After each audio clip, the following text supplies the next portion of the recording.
The last video covered the signs that your company is planning layoffs, the hiring freeze, the budget cuts, the consultants walking through the building. Those signs tell you it is happening. This video is different. This video tells you it is happening to you. Because the organizational signs and the personal signs are two completely different sets of signals, and the personal ones start showing up weeks before anyone calls you into a room. There are 5 specific signs that you personally are on the layoff list, and the last one is the reason HR just sent you a calendar invite with no subject line and no agenda. Here's how the layoff list actually gets built, because most people assume it is a single decision made in a single meeting. It is not. The list is assembled over weeks through a cascading process. Senior leadership sets the financial target, reduce headcount costs by a specific number. That target gets pushed down to each department head, who runs it through their managers, who each identify the names on their team that can be removed with the least operational disruption. The list flows upward, names attached to justifications reviewed by legal, approved in batches, and by the time the calendar invite lands in your inbox, your name has already passed through 4 to 6 layers of institutional approval. The signs that you are on the list do not start on the day of the announcement. They start weeks earlier in the small behavioral shifts of the people around you who already know the decision but are not allowed to tell you. Your manager knows. HR knows. Their behavior changes before anything official happens. And those changes are the signals. Counting down from 5. Sign number 5, you were pulled off a long-term project. 3 weeks ago, you were assigned to a project that was expected to run through the end of the year. You were building the framework. You were leading the early research. You were the person the project sponsor identified as the anchor. And then without explanation, your manager reassigned you to something shorter. They said the project needed someone with a different skill set, or that resourcing priorities had shifted, or that they wanted to give someone else the development opportunity. Each of those explanations sounds reasonable on its own, but the institutional logic beneath them is very specific. The company does not assign long-term commitments to people it is planning to remove. This looks like the week you were moved off the product launch you had been working on for 4 months, and the person who replaced you had half your experience but was not on the list. The takeaway, when you are removed from a long-term project without requesting the change, it often means the company has stopped making commitments that include you. Sign number 4, your access has quietly changed. This is one of the earliest signals and the one that is easiest to miss because it often gets disguised as a system update or a security policy change. You notice that a shared drive you use to access is now restricted. A software tool you use daily now requires reapproval that takes longer than it should. A distribution list that used to include you has been reorganized and you are no longer on it. These are not random system changes.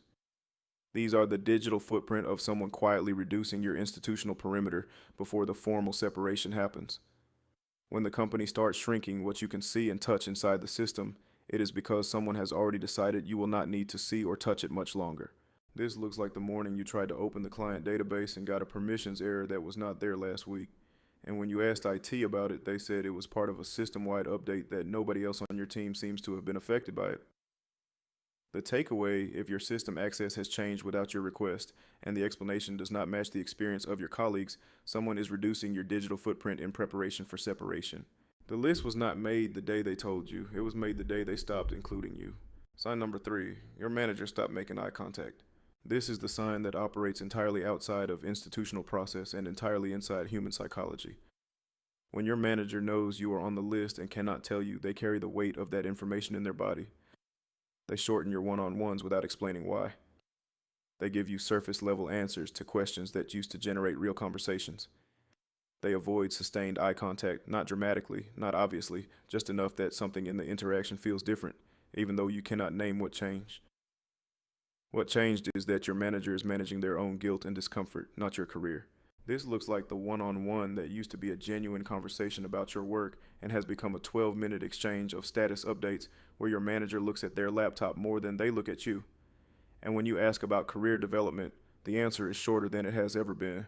Managers are not trained in how to behave normally around someone they know is being separated. Most of them are uncomfortable carrying information they cannot share. And that discomfort leaks through their behavior in exactly the ways you would expect.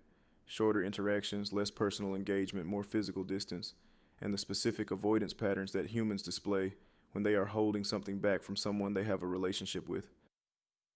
The behavior change is not proof by itself, but when it coincides with other signs on this list, it becomes one of the most reliable personal indicators available to you. Sign number 2, you are not invited to the planning meeting. Your team has a quarterly planning session. You have attended every one for the last 2 years. Oh, it is where next quarter's priorities get set, projects get assigned, and resource allocation gets decided. And this quarter, the invite did not arrive. You check your calendar, you check your email, you ask your colleague if they received it, they did. You were not accidentally excluded. You were intentionally not included, because the plan being built in that room does not include you. This looks like the Tuesday you noticed the calendar invite for the Q4 roadmap session was sent to everyone on your team except you. And when you mentioned it to your manager, they said it was an oversight that never got corrected. The takeaway, when you are excluded from conversations about the future, it is because the future being discussed does not include you, and the exclusion is the most honest communication the institution can offer without saying the words. But none of these signs are as definitive as sign number 1. And this is the one that leaves no room for interpretation, because by the time it happens, the decision is not approaching. It has already arrived. Your manager already knows they are managing their guilt, not your career. Sign number 1, HR scheduled a meeting with no agenda. You open your calendar and there is a new invite. It is from HR or from your manager with HR copied. The meeting is scheduled for 30 minutes. There is no subject line beyond the word meeting or discussion. There is no agenda attached. There are no pre-read documents, no context, no indication of what will be discussed. And the moment you see it, your entire body knows what it means before your mind finishes processing it, because an HR meeting with no agenda is never good news. The agenda is you. When HR schedules a meeting with no stated purpose, it means the purpose cannot be stated in advance, because stating it would give you time to prepare for a conversation they need to control. If it were a performance discussion, there would be documentation. If it were a development conversation, there would be context. If it were good news, it would not need to be a meeting. It would be an email or a phone call or a congratulation in the corridor. The absence of an agenda is the agenda, and it almost always means separation. This looks like the Friday afternoon invite that appeared for the following Monday morning. 30 minutes, no subject, no agenda, your manager and someone from HR you have never met, and the entire weekend spent knowing exactly what it means but hoping you are wrong. The takeaway is not to panic when you see this invite. The takeaway is to understand that by the time this invite appears, every other sign on this list has already been running for weeks. The HR meeting is not the beginning of the process. It is the end of it. The beginning was the project reassignment, the access changes, the eye contact avoidance, and the planning meeting you were not invited to. The meeting is just when they finally tell you what they decided weeks ago. Here is the honest closing. The 5 signs in this video are not predictions about something that might happen. They are the behavioral and institutional footprint of a decision that has already been made and is working its way toward you through the system. Project reassignment is the company uncommitting from your future. Access changes are your institutional perimeter shrinking. Your manager's behavior is their guilt leaking through their composure. The planning exclusion is the future being built without you. And the HR meeting is the final formality of a process that started weeks before the invite appeared in your calendar. Do not wait for the meeting to start preparing. The meeting is the last step. If you are seeing signs 1 through 4 right now, you are in the window where preparation is still possible. Updating your records, documenting your contributions, understanding your severance rights, and building the external options that give you leverage regardless of what happens in that room.